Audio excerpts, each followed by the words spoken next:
Yesterday, on 10th May 2026, against the backdrop of the escalating Middle East conflict and the surging oil prices, Prime Minister Narendra Modi, in a political rally in Hyderabad, issued seven striking appeals to the Indian public, asking for certain sacrifices. So, in this video, we will discuss the macroeconomic necessity behind the domestic sacrifice. We will also discuss the economic domino effect of the 2026 US Iran war, that is, the ongoing US Iran war, on India's domestic policies and daily life of Indians. We will also look at the global crude oil volatility that is impacting or that is putting a pressure on India's forex reserves and the government's efforts to control the domestic demand. Now, the spark of the entire conflict was the February 28th airstrike conducted by US and Israeli forces on Iran. And in these strikes, US and Israeli forces, they eliminated Iran's supreme leader, that is Ayatollah Ali Khamenei. As of May 2026, the US President Donald Trump rejects Iran's peace proposal demanding war compensation. And as a retaliation to the attacks by US and Israeli forces, Iran has blocked the Strait of Hormuz. Now, the Strait of Hormuz is a global choke point because more than 20% or 30% of the global crude oil supply passes through this particular Strait of Hormuz. And India is particularly vulnerable because 85% of India's crude oil requirements or India's crude oil needs are met through imports. So India imports 85% of its crude oil requirement, and most of that oil comes through the Strait of Hormuz. So, if we look at the economic domino effect, so the geopolitical shock was the Middle East hostilities, the West Asia hostilities that stretched global supply chains to the breaking point. Then we had the spike in the global oil prices. So the global crude oil prices surged from $70 per barrel to now it is hovering somewhere around 105 to $126 per barrel. So from 70 to $126 per barrel. Now this has increased India's import bill. So India, which is the world's third largest oil importer, requires drastically more US dollars to maintain its energy supply. So there has been a increased demands for US dollars in the market. And simultaneously, the foreign institutional investors or the FIIs, they have accelerated the sell-offs in the Indian financial markets. So Sensex has dropped by 845 points and Bank Nifty has also crashed. So we can see the correction in the market. And because of that, the cumulative impact is that we are witnessing a currency collapse. The massive dollar outflows because of the FIIs taking out their money, okay, and increase of the import bill, the value of rupee has now reached to 95 against the dollars. So now $1 is equal to 95 rupees approximately. The value goes up and down every day, bit by bit.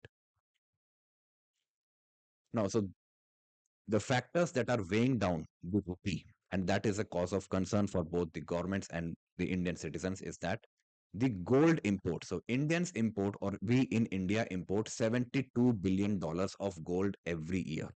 And we also import 85% of our crude oil requirement, and the price has risen to $126 per barrel for the crude oil.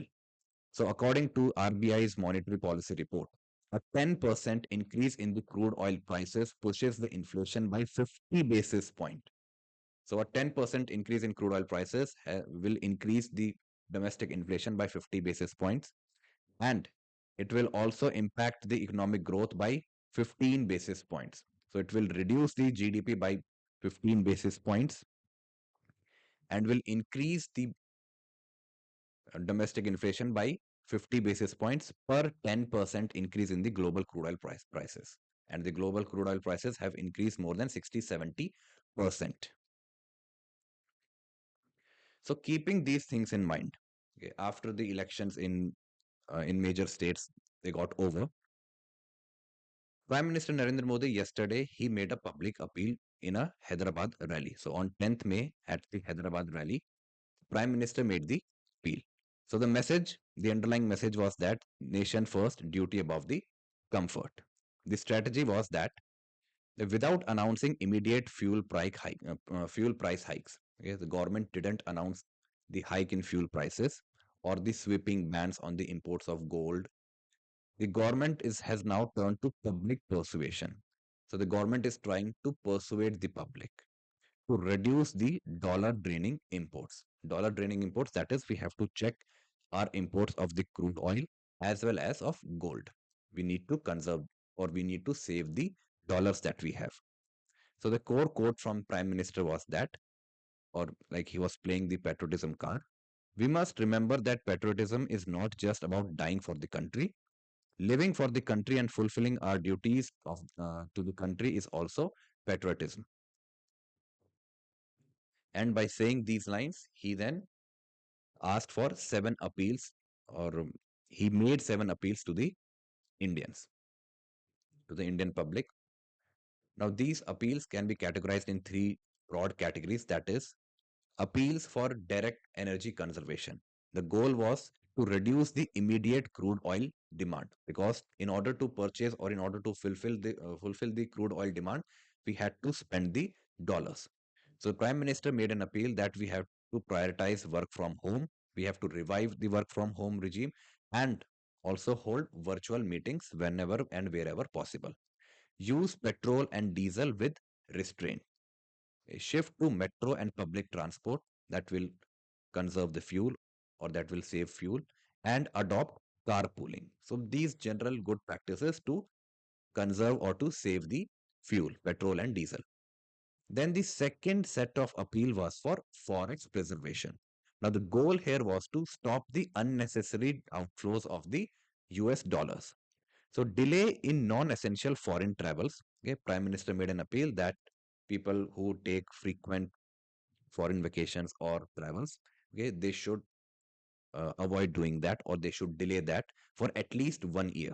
Okay, so we have to delay the non-essential travel and vacations for at least an year, and also avoid unnecessary gold purchases for weddings and festivals for 1 year. So the Prime Minister has made an appeal that um, delay the non-essential travel as well as avoid unnecessary purchase of gold, specifically for the festivals and the weddings in which Indians purchase a lot of gold. And the third category of the appeal was on the long-term self-reliance, that is Atmanirbharta, in which the goal was the structural reduction of the import dependency. That is, overall, we should reduce our imports.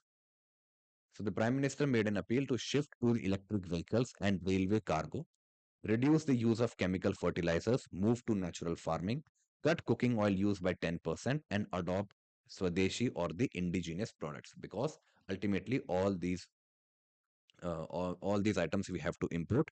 That is the the crude oil, petrol and diesel that we have to import. Then we also import a lot of the constituents or the chemicals that are required for making chemical fertilizers. Okay, we also import a lot of cooking oil. Okay, so all the products that we import, invariably they make a dent on our foreign exchange reserves. Now the appeal of the Prime Minister, okay, it was sounding like the 2020 COVID-19 appeal. So if we compare the two situations, the 2020 COVID-19 pandemic situation and the 2026 geopolitical crisis because of the ongoing West Asia conflict, we can see some similarities here. So in both the cases, the government was asking us to adopt work from home, conduct online meetings and video conferencing, restrict foreign travel, and on staying indoors, because when we stay indoors we do not use a lot of fuel, or we will not be burning a lot of fuel. So the trigger for the 2020 guidelines was the global health emergency because of the COVID-19 pandemic, and the goal was to prevent the viral transmission and contain the disease burden. On the other hand, if we look at the 2026 geopolitical crisis, so the trigger was the Middle East war between US, Israel, and Iran. and the energy shock that has followed after the blocking of Strait of Hormuz, and also Iran targeting various sites in the Gulf countries. The goal of these guidelines is to conserve the foreign exchange and to prevent the economic collapse, or to maintain our current account deficit, or to make a balance of payment. Now, the appeal of the Prime Minister for gold, okay, it is a particular point of uh, you know discussion, is that there is a gold paradox that we see in the economy at the microeconomic level, at the individual level. Okay, if we look, so gold is a micro asset for the individuals or for the entities. But when we look the gold at the national level or from the point of view of government, it's a macro liability. So gold, it's both an asset as well as liability. Gold asset for the individuals and liability for the government. Now, the role of gold as a micro asset is deeply linked in the tradition, weddings, and family celebrations. And it is perceived that gold is a safe haven asset and it secures the saving mechanism during uncertain times that, like the times that we are living in. And but it is simultaneously the gold is also a liability for the government because it's a massive drain of the US dollars. That is $70 billion of worth of gold is imported annually. So annually we are spending $72 billion every year to import the gold. And unlike oil, gold is largely discretionary spending. So oil is somewhat a necessity, but gold, like an investment, is discretionary spending. So in a crisis, buying imported gold directly competes with buying imported crude oil for the nation's limited dollar supply. So the dollar supplies are limited, so it's the government who has to ration that how much amount of dollars should go towards purchasing the crude oil, which is vital for economy, and how much of gold or how much of dollars should be sanctioned to purchase the gold or to import the gold. So the economic choice is that reducing gold purchases gives India more money to invest in essential crude oil and therefore preventing further widening of the current account deficit. So if we can reduce our gold imports, that will prevent the further widening of the current account deficit. So if we look or if we aggregate the appeals of the Prime Minister at once, so booking a holiday abroad, driving a private car to the office, buying a gold necklace for a festival, and using standard volumes of the cooking oil. Ultimately, they will lead to increased imports and will surge the dollar outflows from India and thereby weakening of the Indian rupee. So, if we keep doing these things, the dollar will get more strengthened more and more, and rupee will weaken more and more. So one family delaying a jewelry purchase will not move the rupee. So if we look at the micro level, okay, at the microeconomic level, so one family delaying a jewelry purchase or gold purchase or using uh, private vehicles, it will not make very much you know impact on the rupee. But if we look at the aggregate demand, okay, but economists rely on the aggregate demand, contraction across millions of households defends the national balance sheet. Now if millions of households across the country decide that we will not import or we will not purchase gold, then the government will not be importing gold, or they started pulling their cars, they start to use the public transport, okay, they switch to EVs, then in that case the demand for crude oil will also come down and our dollars will be spared.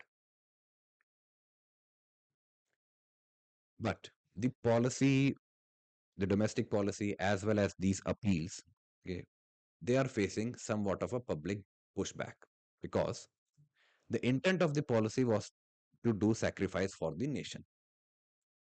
The main target is to conserve the forex by halting gold buys and staying at home. But if we look at the public reality, inflation is rising, the EMIs are rising for an for the households, and there is a uncertain job market. So it's why must the common people keep adjusting? Okay, in these uncertain times with high inflation, high cost of living, it is the common people that needs to be adjusting always. What happens to the 4 million people employed in the gold jewelry sector? So the Prime Minister made an appeal that do not buy jewelries or delay jewelry purchase for an year. But what happens if everybody stops buying gold jewelry and the entire jewelry sector, okay, which employs more than 4 million people, okay, what will happen to that particular sector and the people who are employed in that sector? And if it look at the political backlash, so the main opposition party, Congress, labels these appeals as shameless, reckless, and downright immoral, and they accuse Prime Minister of lacking a real energy security plan even after 3 months of war. And if we look at the market cynicism, netizens and analysts predict that these emotionally charged appeals are merely a precursor to an impending steep hike in retail diesel and petrol prices. And the price bubble is just about to burst. So the economists as well as the analysts, they argue that these appeals, okay, they are just preparing a ground for a steep hike in the diesel, the retail diesel and petrol prices across the country. So, if we look or if we summarize the entire discussion, is that if we look at the supply and demand side, okay, so India cannot control the supply side shock. So, supply side shock we cannot control. We do not know how much longer the conflict will be going on. Okay, we cannot open the Strait of Hormuz nor dictate global prices dictated by the US-Iran war. The things that are in our hand is that we can work on the demand side. So we cannot control the supply, so we need to effectively control the demand. So therefore, the government's only immediate lever is the demand side contraction. Now, talking about the ultimate reality. Now, in order to protect the national balance sheet from the global geopolitical crisis, the state has no choice but to pass the macroeconomic mitigation effort directly onto the daily habits of the common citizens.